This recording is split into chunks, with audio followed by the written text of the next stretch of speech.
Aquarians, let's see कि 19th of June 2026 का divine message, goddess guidance, universal message क्या है। यूनिवर्स अभी आपको क्या बताना चाहते हैं, अभी आपको क्या सुनने की ज़रूरत है। लाइफ की आप जिस भी सिचुएशन में हैं वहाँ क्या करना ठीक होगा। एंड अगर कोई पर्टिकुलर सिचुएशन आज के दिन आती है तो उसे किस तरीके से डील करें। एंड उससे पहले मैं कल के लिए माफ़ी चाहूँगी। कल का डिवाइन मैसेज वाला जो वीडियो था, आई डोंट नो वाई क्या हुआ। और फिर वही बात है कि हम जैसे लोग बोलते हैं कि हर चीज़ कोइंसिडेंस नहीं होती, ये ऐसा ही होना था। मैं उस वीडियो को मैंने बना लिया था और वो पूरी तरीके से पोस्ट था, बट बहुत अजीब बात है कि वो टाइम सेट ही नहीं हुआ था, उसमें वो प्राइवेट ही रह गया वीडियो। तो फिर जब मैंने एकदम से सडनली दिन में देखा तो फिर मैंने दिन में ही उसको जो है वो उसी समय पब्लिक किया।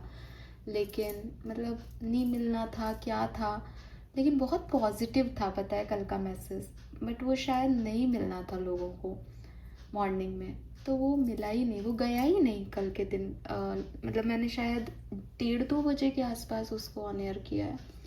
सो ऐसा ऐसा होता है, बट ठीक है। लेट मी चेक कि आज का मैसेज क्या है। आज तो मैं इतनी कॉन्शियस हूँ इस बात को लेके कि मैं टाइम पे ही डेफिनेटली डालूंगी उसको। लेकिन हाँ, कल का मैसेज बहुत प्यारा आया था और वो सुबह नहीं गया तो मुझे एकदम से लगा कि क्यों नहीं पोस्ट हुआ था। बट जैसी भगवान की इच्छा। तो देखते हैं आज की एनर्जी क्या है आपके लिए 19th ऑफ जून 2026। और जो पॉजिटिव था उसके लिए फिर कल हमारे पास 48 आवर्स की रीडिंग पे कमेंट भी आया कि किसी की इच्छा भी पूरी हुई। तो मतलब ऐसा नहीं है कि वही पॉजिटिव था मैसेज, दिन भी पॉजिटिव था, बट वो सब तक नहीं पहुंचा क्योंकि वो शायद सबके लिए नहीं था। All right, let me check कि 19th ऑफ जून 2026 का डिवाइन मैसेज क्या है और आज की ओवरऑल एनर्जी आपके लिए क्या आ रही है Aquarians. Sun moon Venus rising Aquarians, overall energy for Aquarians. Please universe, please divine power, please spirit guides, please give me the accurate messages which are in our higher group. Thank you. Thank you so much. One card as overall energy. Thank you. Alright. We have 11th house, community, number 49. Alright, so 11th house, ठीक है। सबसे पहले तो यहाँ पे 49 से 4 number जो है वो सिग्निफिकेंट आ रहा है आपके लिए। और अगर देखा जाए तो 11th हाउस जो है वो आपके लिए किसी गैदरिंग, कोई गेट टुगेदर, मैरिज, इस तरीके के वाइब्स दे रहा है। एंड किसी पुराने दोस्त से मिलना, किसी पुराने प्लेस को विजिट करना जहाँ पहले भी गए हो, किसी पोस्ट पे बहुत सारे लोगों का कमेंट आना और उसके थ्रू किसी सेम टाइप के व्यक्ति से आपकी बातचीत हो जाना जिनका सेम इंटरेस्ट हो, किसी के साथ पार्टनरशिप में आना, किसी के साथ कोलैबोरेशन करना, मीटिंग्स करना, group meditations, group exercise, team work, इस तरीके की जो है वो एनर्जी आती है 11th हाउस से। सो अगर आपको लगता है कि आपके मन में कोई बात है तो एक्सप्रेस करें एक्वेरियस। मे बी आज आप बहुत एक्सप्रेस करेंगे, बहुत सारे लोगों से बातचीत करेंगे। आपका एक मूड अच्छा वाला मूड होता है कि हाँ मैंने इससे भी बात कर ली, बहुत दिनों से, लंबे समय से इससे बात नहीं हुई थी, आज मैंने खुद ने ही फ़ोन करके उससे बात कर ली। कुछ सवाल था मन में, कोई टेंशन थी तो उससे बात करके वो चीज़ निकल गई। तो आज आप काफ़ी एक्सप्रेसिव रहोगे। और हो सकता है जैसे स्पिरिचुअल लेवल पे भी अगर आपके मन में कोई क्वेश्चन है तो आप अपने स्पिरिचुअल ग्रुप पे यहीं पे चैट बॉक्स में आपने कोई सवाल लिख दिया तो 4 लोग और आपको आंसर कर रहे हैं। तो कुल मिला के इन्जॉय करते हुए दिख रहे हो कम्युनिटी के अंदर लोगों के साथ, ठीक है। अकेले वाली एनर्जी नहीं है आज, जैसी नॉर्मली एक्वेरियस को पसंद होती है एक फ्री माइंडसेट की मैं अपने हिसाब से चलूँगा। आज आप लोगों के साथ हो, लोगों के साथ एंजॉय कर रहे हो, एक ग्रुप माइंडसेट में हो, तो अच्छी चीज़ है। एंड अगर आप एक स्पिरिचुअल जर्नी में हैं और हो सकता है आप में से काफ़ी लोग मेरे को पहली बार सुन रहे हो, तो आपके लिए ये मैसेज मैं सिग्निफिकेंटली दे रही हूँ, बाकी सबके लिए तो दे ही रही हूँ कि आपको इस तरीके के प्लेटफॉर्म्स को ज्वाइन करना चाहिए, स्पिरिचुअल कम्युनिटी जहाँ आप, क्योंकि आप एक स्पिरिचुअल जर्नी में हो और हम सब लोग भी आप ही के जैसे लोग हैं। हो सकता है कि आपकी बिगनिंग हो, हमारी जो है वो अवेकनिंग हो गई हो, या आपकी ज़्यादा अवेकनिंग हो गई है हमसे। तो एक शेयर ऑफ थॉट, या आपने क्या देखा, आपके क्या जो है साइंस है, वो जब हम एक दूसरे से सेम तरह के लोगों से बातचीत करते हैं तो हम रिलेट कर पाते हैं। सो इस तरीके के ग्रुप्स को आप ज्वाइन करें, इस तरीके की कम्युनिटीज़ को आप ज्वाइन करें, आपके लिए अच्छा होगा। एंड नई दोस्तियाँ, नए लोग भी मिल सकते हैं जिनमें आप एक फ्रेश स्टार्ट करें, या फ्रेश फ्रेंडशिप वाली वाइब्स आए आपको, ये वाली चीज़ भी लग रही है। एंड आज के दिन बचे आप कि आप अकेले कुछ करें, क्योंकि आज का दिन ऐसा है कि ग्रुप माइंडसेट वर्क करेगा, टीम जीतेगी, तो किसी टीम में पार्टिसिपेट करेंगे तो अच्छा रहेगा। एंड अच्छे लोग चारों तरफ रखें, स्ट्रॉन्ग टीम बनाएं अपनी, और ऐसे लोगों के साथ रहें जिनका माइंडसेट आपसे मैच करता है, आपके लिए अच्छा होगा। ओके, 4 नंबर भी स्टेबिलिटी को रिप्रेजेंट करता है। 11th हाउस है, अगेन 1111, तो स्टेबिलिटी 4 कहीं ना कहीं ये है कि एक स्ट्रॉन्ग फाउंडेशन रखने का टाइम भी ये हो सकता है। और ग्रुप में आ रहे हो, मतलब बहुत सारे 2-3 लोग जो है वो साथ में मिलके एक एक्टिविटी कर रहे हैं, ऐसी एनर्जी यहाँ पे है। Guidance we have villain, again number 11, oh Aquarius, this is so good. और मैं आपको एक और बात बताऊं, जब मैं शफल कर रही थी ना ये वाला डेक, तो एक्वेरियस आया था, और एक्वेरियस साइन ही 11 है। 11 बहुत दिख सकता है आपको। परफेक्ट, एक कार्ड और ले लेती हूँ मैं। 1 more card please, thank you. Which, okay, तो यहाँ पे कुछ सिग्निफिकेंट नंबर्स जो मुझे आप लोगों के लिए दिखाई देते हैं, वो है नंबर 11, नंबर 2, 3, 4, 13, 27, 9, 52, 7, 25, 28, 10, 1।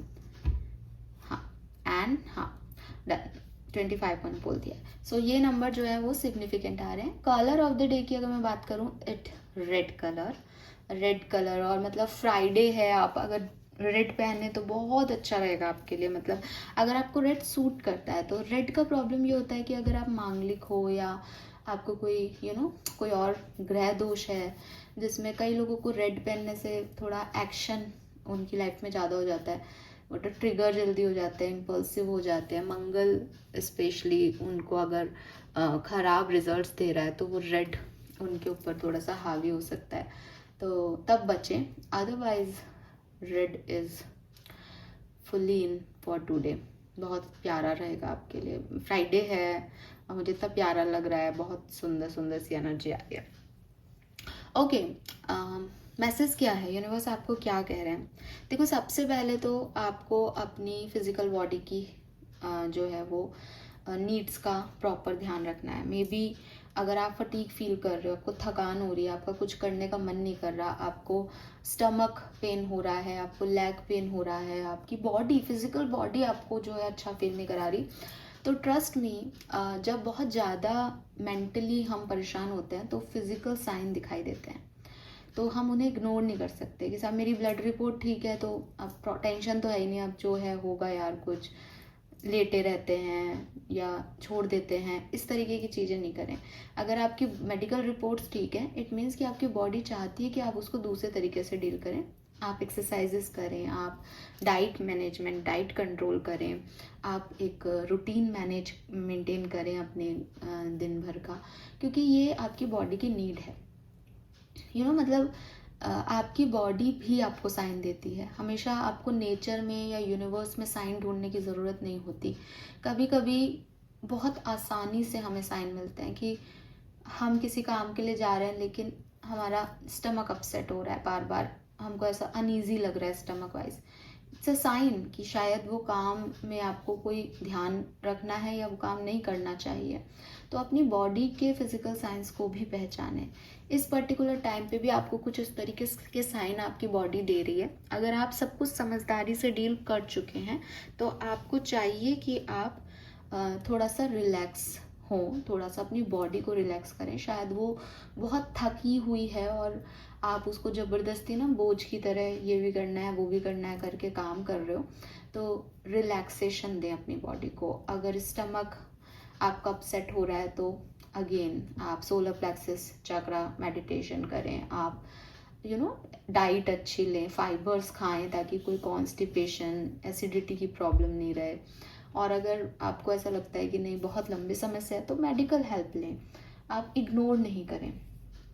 एक्सरसाइज करना और डाइट अच्छी हेल्थ के लिए लेना आपके लिए बहुत अच्छा होगा। Then we have villain, you can always rewrite the story. अभी क्या हुआ है एक्वेरियस की मे बी एक ट्रांसफॉर्मेशन से गुजरे हो आप लोग, और इस ट्रांसफॉर्मेशन में जो एंडिंग है आपकी कहानी की वो बहुत अच्छे से नहीं जा रही या अकॉर्डिंग टू यू नहीं जा रही। क्योंकि क्या अच्छा है और क्या बुरा है इसको हम एक ही परसेप्शन से देखते हैं कि भाई जो मुझे चाहिए वो मिल रहा है तो बहुत बढ़िया है मेरी ज़िंदगी, और मुझे जो चाहिए वो नहीं हुआ तो ख़राब हो गई मेरी लाइफ। ये ह्यूमन नेचर होता है और इसी तरीके से हम जनरली अपनी लाइफ को देखते हैं। यूनिवर्स आपको कह रहा है कि अगर तुम्हें लग भी रहा हो, ठीक है, जिनको लग रहा है उनके लिए बात कर रही हूँ, कि अगर तुम्हें लग भी रहा है कि तुम्हारी लाइफ तो खास आप खराब हो गई, तो ये तुम्हारी कहानी है ना, री राइट इट, दोबारा से लिख लो। परेशान होने की क्या बात है। आई डोंट नो किस पिक्चर का ये डायलॉग है, बट शाहरुख खान का तो ये डायलॉग है कि आप जो है वो जब तक कहानी का अंत अच्छा नहीं हो कहानी बाकी है।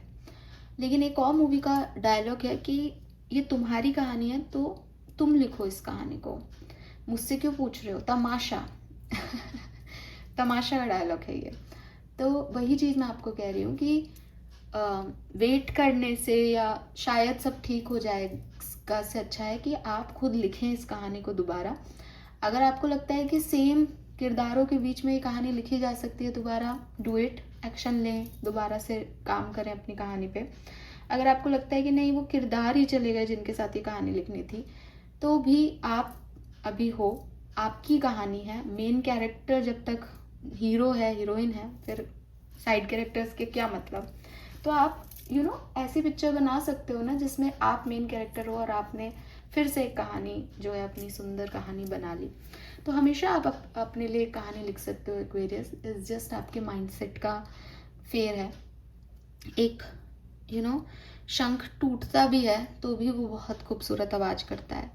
तो अगर आप टूट भी रहे हो, आपको लग रहा है कि मेरी कहानी बिगड़ रही है, तो भी आप खूबसूरती से जी सकते हो। मिट्टी की मूर्ति जो कभी एक बहुत ही प्यारा आर्टिस्टिक पीस थी, अगर वो टूट भी जाए तो उसको वापस से गला करके वापस से एक नया बनाया जा सकता है। तो जस्ट इस बात को रिमेंबर करना है कि मेरी कहानी है और मैं जिंदा हूँ, बस that's it. Now what you want from your life Aquarius, तो डू इट, ठीक है। डोंट बी लाइक कि ओ शिट ये तो एंड हो गया। जब तक आप जिंदा हो तब तक कुछ एंड नहीं हुआ, फेज़ ख़त्म हो गई, एक दूसरी फेज़ स्टार्ट करनी है। बहुत सुंदर सी फेज़ अपनी स्टार्ट करो, अपने हिसाब से बेस्ट लिखो, लेट्स सी क्या होता है, राइट। तो अंत जो है वो जब तक नहीं है तब तक आप कुछ भी लिख सकते हो बार बार, और जब अंत हो जाएगा तब आप इस दुनिया में नहीं रहोगे, तब ही आप अपनी कहानी को छोड़ सकते हो। अदरवाइज आपके पास हर बार एक ऑप्शन रहेगा दोबारा से लिखने का। Then we have which, justice is coming. तो मे बी कि कुछ आप यूनिवर्स से मांगते हो कि मैंने इतना किया, मेरे लिए क्या, मेरे साथ ऐसा क्यों हो रहा है, मेरी क्या गलती है। तो यूनिवर्स आपको कह रहे हैं दैट डोंट वरी, तुम सिर्फ अपने ऊपर फोकस करो, अपना काम करो और अपनी कहानी को रीराइट करो, अपने ऊपर ध्यान दो, खुद को रिलैक्स करो, इतना स्ट्रेस मत लो। मैं सारा हिसाब रखता हूँ और जस्टिस आपको मिलेगा। जस्टिस ये नहीं है कि आपके हक में फैसले हो जाएंगे, लेकिन अगर आपने सब कुछ किया है और आपको उस पर्टिकुलर टाइम पे उस चीज़ का आउटपुट नहीं मिला, आउटकम नहीं मिला, वो मिलेगा डेफिनेटली। ट्रस्ट देम, फेथ रखें। और अगर आपने कोई गलती की है तो देखो जस्टिस इज़ कमिंग, तो बी रेडी कि अगर आपने कुछ गलती से भी गलत किया है तो उसका कर्म जो है वो आएगा, और आप उसको अच्छे से लें, पॉजिटिवली लें, रिलैक्स रहें उस पर्टिकुलर टाइम पे, क्योंकि कर्म है, कर्म काटने पड़ते हैं। अगर आपको नहीं भी पता और पुराने जन्मों के भी कोई कर्म है, तो भी माने कि अगर कुछ सिचुएशन आपके साथ ऐसी घट रही है जो आपको अच्छी नहीं लग रही, तो वो कर्म है आपका, जो आपने पहले किया था उसका बांटना ही पड़ेगा, काटना ही पड़ेगा इस दुनिया में आए हो तो उससे भागे नहीं, जस्ट रिलैक्स करें। और ये ध्यान रखें कि अगर आपको कोई ऐसी सिचुएशन में भी डाला जाता है जहाँ एक ब्रेकिंग मोमेंट आता है, तो वहाँ से दोबारा लिख लेंगे कहानी, कम से कम एक फेज ख़त्म हो जाएगी, कम से कम एक कर्म कट जाएगा, राइट। सो ये मैसेजेस मुझे आपके लिए मिल रहे हैं। और भगवान से माफ़ी मांगे एक्वेरियस, अगर आपको लगता है कि आपसे कोई गलती हुई है तो। और अगर कोई आपसे माफ़ी मांगे तो सिंपल, जो मैंने अभी बोला कि देखो आप गलत हो सकते हो ना, तो आप माफ़ी मांगते हो अपने ईश्वर से, तो अगर कोई आपसे माफ़ी मांगे तो आप भी माफ़ कर दो, ठीक है। Again I am not saying कि उसको अपना लो, बट माफ़ कर दो, जाने दो एक्वेरियस, क्योंकि हर व्यक्ति, चाहे मैं हूँ, आप हो, कोई भी हो, हम गलतियाँ करते हैं जाने अनजाने, right. So where you are right now is where you are suppose to be. तो अगर आपको लग रहा है ना कि अरे ये ख़त्म हो गया, ये ऐसा हो गया, वो वैसा हो गया, ये मेरे मुताबिक नहीं हुआ, ये आपकी गलतफहमी है, आप वहीं हैं जहां आपको होना चाहिए था। Don't compare yourself to others, that only add pressure. Take each day as it comes and for what it is. You are a better person than you were yesterday. Growth is not easy but you have got this. तो आप दूसरों से compare मत करो कि फलाने व्यक्ति का तो 1 साल में ये हो गया, मेरा तो ये नहीं हुआ काम, ऐसा कर रहा है वो, तो मेरा ये नहीं हो रहा, क्योंकि ग्रोथ हमें नज़र नहीं आती। जब सीड जो है वो ज़मीन में होता है, हम बस वेट करते रहते हैं कि अरे कब पौधा आएगा ऊपर, कब बनेगा पौधा, है ना। बचपन में ऐसे नहीं कि मुझे याद है टीचर्स वो करवाते भी थे कुछ फोटोसिंथेसिस वाला एक प्रैक्टिकल, तो उसमें हमने धनिए के बीज बोए थे या पता नहीं किसका बीज बोया था, एंड वो स्कूल के उसके लिए बनाया था, और उस समय प्लास्टिक के वो जो कप आते हैं उसी में मिट्टी डाल के बनाई थी। मैं रोज कि अरे इसमें तो कुछ हो ही नहीं रहा, इसमें तो कुछ हो ही नहीं रहा। तो वही वाला है कि वो बचपन है कि कब आएगा इसमें से पेड़, कब आएगा पापा, कब होगा ये। तो द थिंग इज़ कि वही चीज़ आप कर रहे हो कि कब मुझे जस्टिस मिलेगा, कब ये काम होगा। आप आराम से बैठो, क्योंकि यूनिवर्स अपने हिसाब से चल रहा है, वो सब ध्यान रख रहा है, वो सब देख रहा है। आप सिर्फ अपना कर्म कर सकते हो, आप सिर्फ अपना कर्म करो। और जहाँ आपको ऐसा लग रहा है कि ख़राब हो गया, सब कुछ बिगाड़ दिया मैंने या बिगड़ गया है, दोबारा से रिस्टार्ट करो। जहाँ आपको लग रहा है कि नहीं अब तो कुछ हो ही नहीं रहा, रेस्ट करो थोड़ा सा, अपनी आप को री एनर्जाइज करो। थकान में तो कुछ भी नहीं हो सकता। आप पेड़ को पानी नहीं दोगे, न्यूट्रिशन ही नहीं दोगे, तो वो भी कैसे बढ़ेगा, है ना। तो टाइम दो और न्यूट्रिशन दो, खुद के लिए कह रही हूँ। इस समय आप हो वो बीज जिसे फलना है, और देखोगे तो सब आ जाएगा लाइफ में।